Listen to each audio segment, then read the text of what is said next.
Cécile, bonsoir. Bonsoir Cette Claire. construction médiévale est disputée depuis plus de 900 ans. Oui, nous sommes en pleine guerre croisade des chrétiens, donc chevaliers chrétiens, donc on le voit, partent au Moyen-Orient pour reconquérir la Terre Sainte. Le point central, c'est évidemment Jérusalem, mais toute la région fait l'objet de combats. Les croisés tombent sur une forteresse médiévale, mais pas très grande, en haut d'une falaise. Ils s'en emparent en 1139 et vont construire le château donc de Beaufort. Ils vont l'appeler à l'origine en deux mots, beau et fort. Mais en 1187, Jérusalem tombe aux mains de Saladin, sultan d'Égypte et de Syrie, qui mène la guerre contre les croisés venus d'Europe. Et 3 ans plus tard, on le voit donc en 1190, ces troupes prennent possession du château. Plusieurs décennies plus tard, les croisés le reprennent. Les Templiers vont même l'occuper temporairement, mais en 1268, les Mamelouks s'en emparent et chassent définitivement les croisés. Et la forteresse refait son apparition dans les livres d'histoire dans les années 70. Oui, d'abord, c'est en 1920, lors du premier mandat français au Liban, que Beaufort a fait l'objet d'une première restauration. Elle se poursuivra après l'indépendance du pays en 1943. Et c'est effectivement, vous avez raison, dans les années 70 que l'Organisation de la libération de la Palestine, l'OLP, en fait l'une de ses principales bases pour attaquer Israël et bombarder les villes de Galilée. C'est d'ailleurs lors de l'opération Paix en Galilée, qui débute donc le 6 juin 1982, que la forteresse de Beaufort apparaît comme une priorité pour l'état-major israélien. Le site est massivement bombardé, des combats au sol s'engagent et l'unité d'élite Golani va alors perdre 6 hommes. Mais dès le lendemain, dès le 7 juin 1982, est tissé au sommet de la forteresse le drapeau israélien en présence, regardez, du ministre de l'époque, Menahem Begin, donc il est juste ici, et de son ministre de la Défense, qui n'est autre que Ariel Sharon. Et cela va durer donc 18 ans. Le château va alors être transformé en site militaire avec des bunkers. Des blocs de béton vont s'ajouter aux fortifications existantes.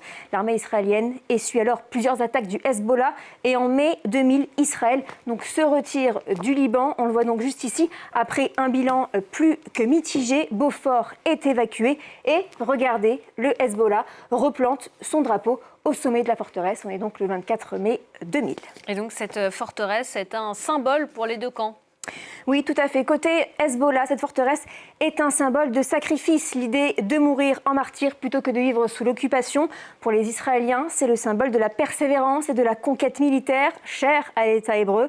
Et depuis samedi, le drapeau israélien est celui de la brigade Golani, regardez, qui est une brigade donc d'infanterie israélienne, flotte bel et bien. Donc au-dessus, on voit les deux du château. Donc le retour des Israéliens dans cette forteresse est aussi une manière d'effacer le déshonneur du retrait de 2000, mais aussi l'échec de la guerre de 2006, car c'est bel et bien le Hezbollah qui en était sorti glorieux, et notamment son secrétaire général de l'époque, Hassan Nasrallah. Côté libanais, par contre, et non Hezbollah, côté libanais, on craint une nouvelle occupation dans la durée, un sentiment qu'ont tous les Libanais, à savoir que l'histoire ne cesse de bégayer.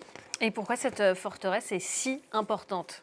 Déjà, elle fait partie des forteresses les plus spectaculaires, regardez, du Moyen-Orient. Elle, en partie en ruine depuis des siècles, elle est située à 5 km à vol d'oiseau de la frontière israélienne, tout près du fleuve Litani, et c'est un point stratégique d'observation militaire.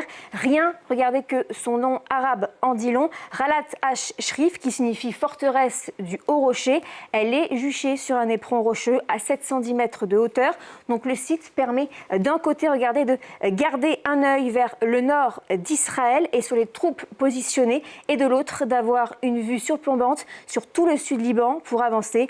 Prochaine étape, peut-être la ville de Nabatieh, qui est donc juste ici, qui est un fief historique du Hezbollah, un fief pilonné en ce moment par l'armée israélienne depuis plusieurs jours. Et concernant la prise de la forteresse, il y a évidemment 2 versions.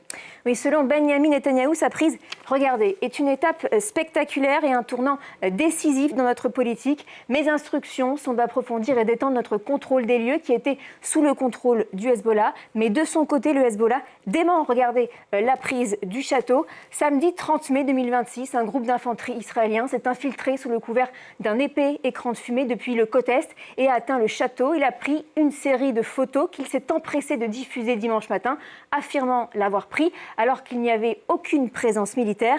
À noter que depuis 2024, la forteresse bénéficie d'un statut de protection renforcé de l'UNESCO. Ça veut dire que la partie ayant le contrôle du bien ne doit pas l'utiliser à des fins militaires. C'est pourtant visiblement le cas en ce moment par Israël.